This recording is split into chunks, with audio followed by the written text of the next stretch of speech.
The NFL regular season is over, and we had quite a dramatic Week 18. Coach firings, final seedings were locked in place, and of course, plenty of salty fans. So we're going to touch on a lot of those topics. Starting off, though, the game of the week, the game of the year, a game which probably got a little bit overhyped. The Minnesota Vikings got absolutely spanked by the Detroit Lions. And as a Vikings fan, I did not enjoy this watch process. It was a relatively competitive game at the half, 10-6, but the Vikings offense just looked completely lethargic, multiple times passing up on red zone touchdowns due to Justin Jefferson not being 7'5" and Darnold overthrowing everything. Offense completely out of rhythm, and it is not an encouraging sign for Minnesota going forward in the playoffs. So the Vikings could have played a little bit better defensively, but that was them getting left on the field and eventually giving up those big chunk plays to Jahmyr Gibbs and finding themselves on the wrong side of the field more often than not. The defense played fine, just left out too long. If you want to be encouraged as a Vikings fan, look at it this way. This was by far the worst game of Darnold's season. I don't think he's going to have two stinkers like that in a row, particularly when he's got a full week to prepare in an environment which is going to be a lot less loud than the Detroit Stadium was in LA. We know the Rams do not have any real fans. There will probably be plenty of purple in attendance for that. I also think KOC is not likely to get outcoached that bad by the Rams defensive coordinator as he did by Glenn, but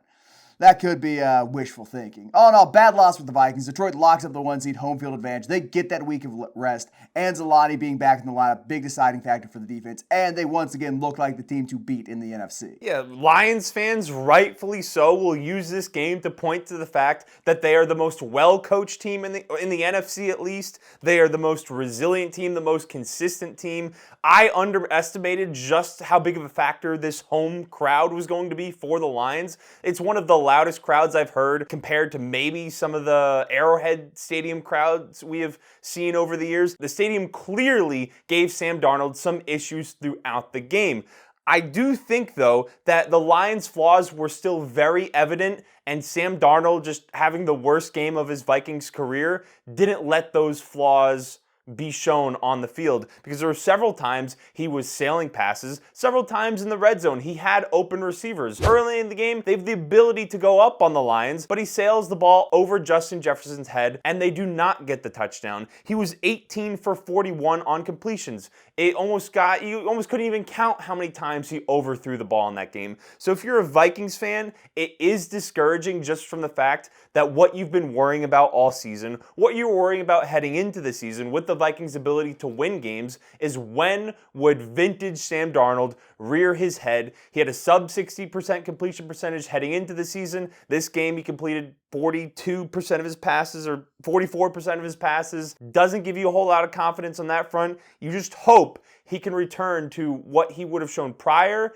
And if that would have happened in this game, I think it's likely the Vikings would have won, or at least would have been a shootout like we saw in the Lions-49ers game. Look, the vintage Sam stuff is a load of crap. Vintage Sam, quote-unquote, showed up in Jacksonville. Vikings still won that game against a much worse team, granted, but he then bounces back the next few weeks, gets back into form, and is once again the quarterback we saw in the first 5 weeks and the final 6 or so before this game. Vintage Sam doesn't really exist anymore. This is the new Sam Darnold in the Minnesota offense. If the new Sam Darnold is 18 for 41, you sailing know several exactly touchdown passes. what I mean when I say that. I stopped because I want to see if Belle was chewing your little meaty fingers over there. She has not started doing that yet. I hope she gives you a good bite if you keep disrespecting the ginger overlord like that. But Darnold is going to be fine for the playoffs. He was fine against the Rams last time. Had some issues due to pressure coming off that left side with a backup tackle in there. Cam Robinson, a big upgrade over that. Looking ahead briefly, the Vikings now have to go play LA in LA. That's one of the 2 games they lost. I'm not super worried about this game as a Vikings fan. Obviously, they could lose it, but this is not going to be on a short week again where the Vikings kind of got screwed by playing the Lions the first time and then the Rams 6 days later. That's a rough coaching spot to be in. They're going to be better rested. Their defense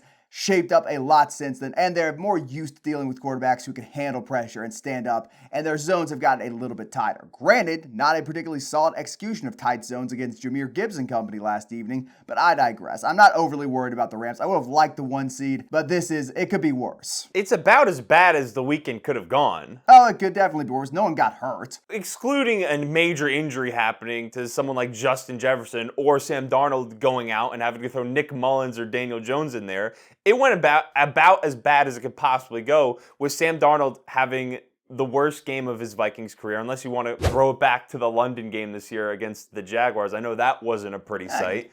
The Rams also lost, meaning they're going to have to go to LA to play a team that they lost. One of the only two teams they lost to this season has a front seven that can get after Sam Darnold. Granted, there was some extracurricular activity at the end of the game where they might have had an opportunity to win, but it's one of the worst matchups for the Vikings outside of having to eventually go to Detroit later in the playoffs or having to go to Philly. Yeah, you're wrong about that. First off, to describe the Tampa Bay Buccaneers as a 4 seed is doing them a disservice. The Rams are the 4 seed. Let me talk. They deserved to be the 3 seed all year. They finally grabbed that spot in the final week of the season. This team conceivably could have won 12, 13, 14 games if they had been healthy the entire year. They have a dominant interior defensive line, which would have just tortured the Minnesota Vikings if Minnesota did have to go to Tampa.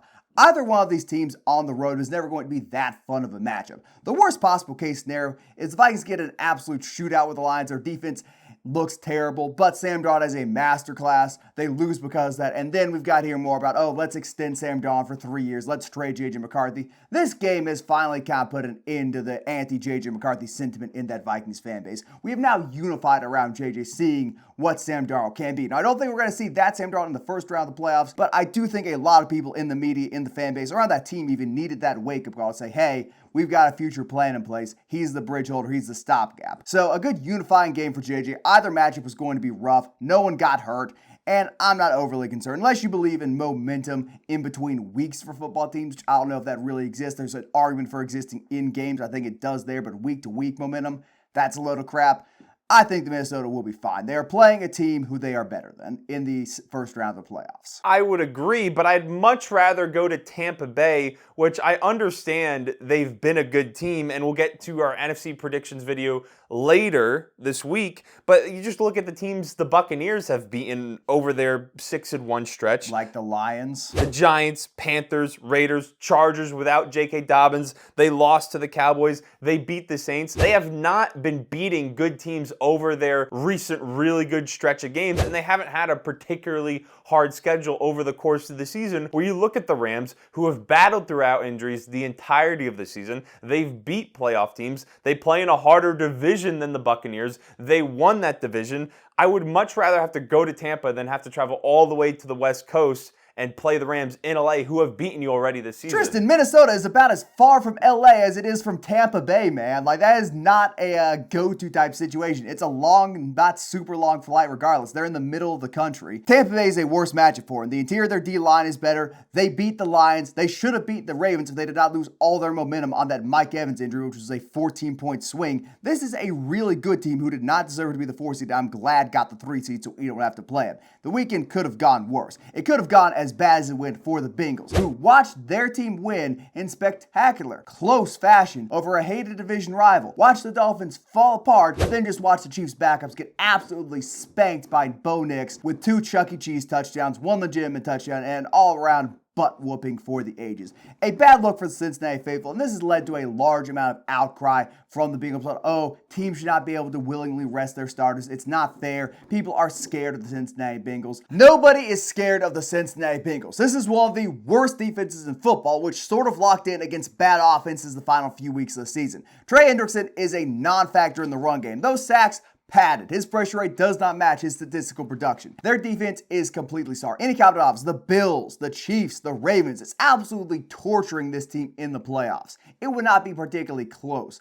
I'd say teams are more scared of the Broncos in certain ways than they are of the Bengals. Because the Broncos, at least, maybe Bo Nix has one of the best games of his career. Sean Payton calls a masterful game, and we know their defense is elite. That is more of a threat than anything this Bengals team could bring to the table. The Broncos on their best day are better than the Bengals on their best day. It's going to be a rough game for Buffalo in that first round of the playoffs with a really strong defense coming to town in sub-zero conditions. The Bills kind of got screwed by this more so than anyone did, but no one's scared of the Bengals. Bengals fans crying about them being robbed, how bad their team are. Got no one to blame but their cheap ownership refusing to play defensive players. Got no one to blame but their cheap ownership for refusing to get a competent O-line. And no one to blame but Zach Taylor for once again starting the season slow and making Cincinnati try and dig themselves out of a gigantic hole. The argument I've seen some people make that the Chiefs are scared of the Bengals and didn't want to play them is the most ridiculous thing I've seen tossed out when talking about the Week 18 matchups and talking about playoff seeding. The Chiefs Why would they care about who they're playing when they have a bye? Whoever is going to be the 7th seed is likely going to get beat up by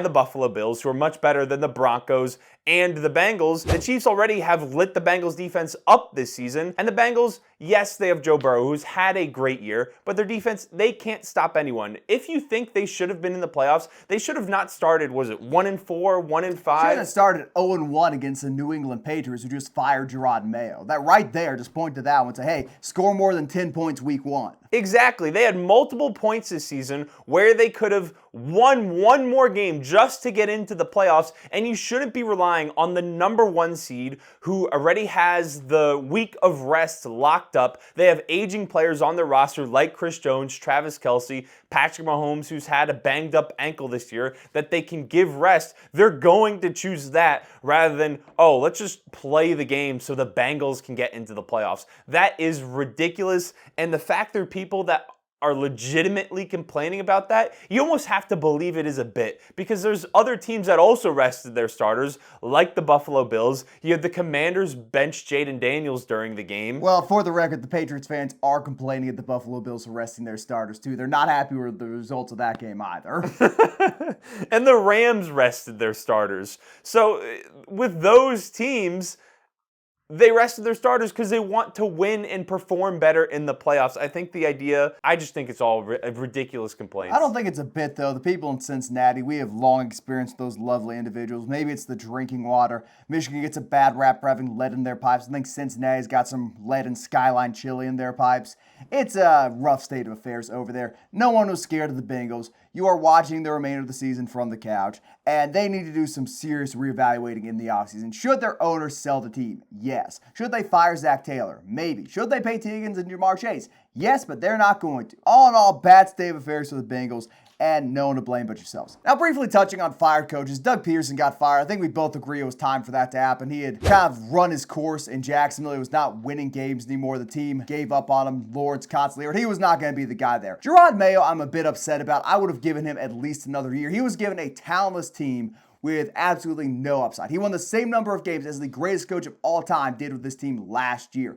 4 of his 5 best defensive players were either traded, injured, or suspended over the course of this year. He had no chance to compete, and him winning 4 games is not testament to his own lack of skill. Absolutely could have been better at points, but this team is awful. Whoever you bring in there is going to need a massive roster reflip to be remotely competitive, whether that be Vrabel or somebody else, and it's a sign of bad ownership. Firing a first-year head coach after his first season is what bad teams do. I do not think it is fair that Jerod Mayo got fired, but I also completely understand why he got fired. The Patriots knew Mayo was not going to be put in a great position to succeed this season. They knew Vegas's odds were sitting at 4.5 wins. They wound up winning 4 games. They knew it probably wasn't going to be a good year, where you hope to see some bright spots from Drake May if he was inserted into the lineup, which they did. They knew the team probably wouldn't win a lot of games, and all of that happened. When asked about it, insiders within the building, they said their expectations weren't all that far off from what actually happened. But when you take a look at firing him and pivoting from their logic heading into the season, I do think it makes sense, because the defense took a major step back from the decades of dominance Bill Belichick had them. This defense, for the first time since 2005, was not at least top 16 in yards or points allowed. It's the worst defense we've ever seen from the Patriots in the last 20 years. I think that is something you at least hope Jerod Mayo would keep the ship a little bit right, hovering around middle of the pack. They were towards the bottom of the pack. And then on the offensive side of the ball, he's not an offensive play caller. He's not going to be able to help you from that perspective. And at this point in his career, he's not an established leader and culture, head coach type guy like a Dan Campbell or Nick Sirianni. Whatever thoughts you may have about him aside, I think you're the only one still hanging on to him not being a good coach narrative. You gotta let that one go. The narrative, my thoughts on that are not that simple. But you have Mike Vrabel sitting on the table. You have the Jets, who just interviewed Mike Vrabel. That, I think, with the way the Titans season has gone, being the worst team in the league, Mike Vrabel clearly wasn't the issue there. You have an opportunity to bring him back into the building, who has the ability to win with a weaker roster, has the ability to establish a culture, has been a part part of the Patriots organization. I think Mike Vrabel being on the table and also keeping him from the Jets is largely what influenced the Mayo firing. And they're going to dick around with the Rooney Rule and give Brian Flores an interview for a job they know they're not going to give him. But it probably is Vrabel's. I feel like there's some deal in place already behind closed doors to get him the job. But the defense is naturally going to take a step back when you do not use a ton of draft capital on it, when you trade Matthew Judon, when you have Juwan Bentley tear his pec in week 2, when Christian Barmore is unable to play the first 3 months of the season with blood clots, and Jabril Peppers gets suspended after 6 games. Their defense was fine the first 3 or 4 weeks in the season until it just completely broke down once guys started going out. Not much Mayo can do there, in my opinion. I hope he gets a defensive coordinator, at the very least a linebacker coaching job somewhere else, but stuff like this is what bad teams do, which is what I hope happens to the Patriots. They deserve a nice long stay in the basement for their prolonged period of success. That has been our thoughts on Week 18, the coaching firings, some final playoff seedings. Let us know what you think down in the comments below. Stay tuned this week for our wild card predictions. Like the video, subscribe, use code Thicc on Underdog, get bonus cash up to $1,000, and we'll see you in the next one.